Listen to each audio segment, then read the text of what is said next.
Happy Friday, Mount Movers. The Open is this weekend, big weekend in the golf world. And I read an article that included Rory McIlroy and Scottie Scheffler. They're asking both of these guys about their legacy.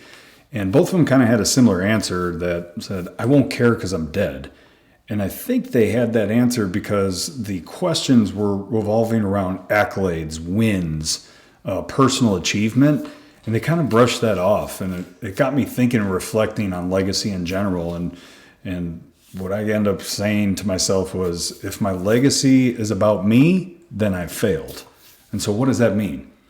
If it's about me, it's probably about wealth. It's probably about title. It's probably about accolades, personal achievement.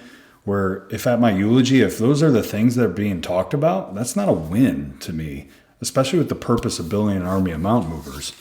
And so what is a legacy that we want to chase after?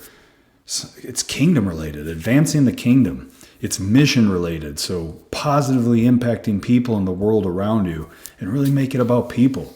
And so at the end of the day, if the eulogy is about the impact that was made because you were here, now we're winning.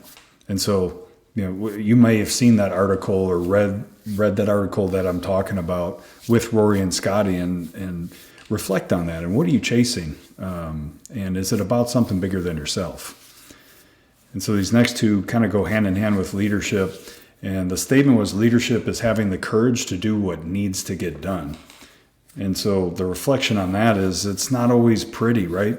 We got to have tough, difficult conversations, underperformance, a vendor that's not showing up, a client that has been difficult to work with, internal struggles, finance things. There's so many things that you face as a business owner, division manager, and the higher you elevate, the bigger the problems get that you really get used to.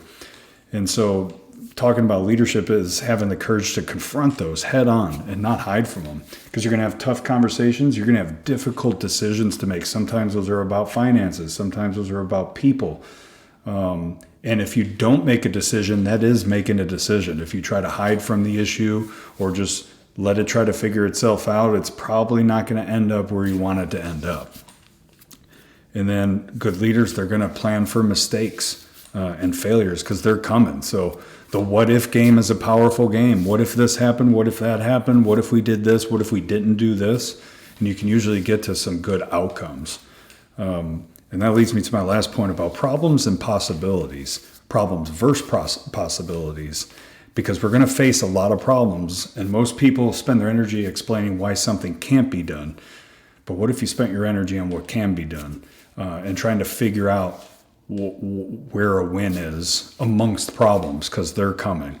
And so how do you find the possibilities within the problems that you're facing today? Write them down, reflect on them, talk to somebody about them. Finish strong, and I hope you have an awesome weekend.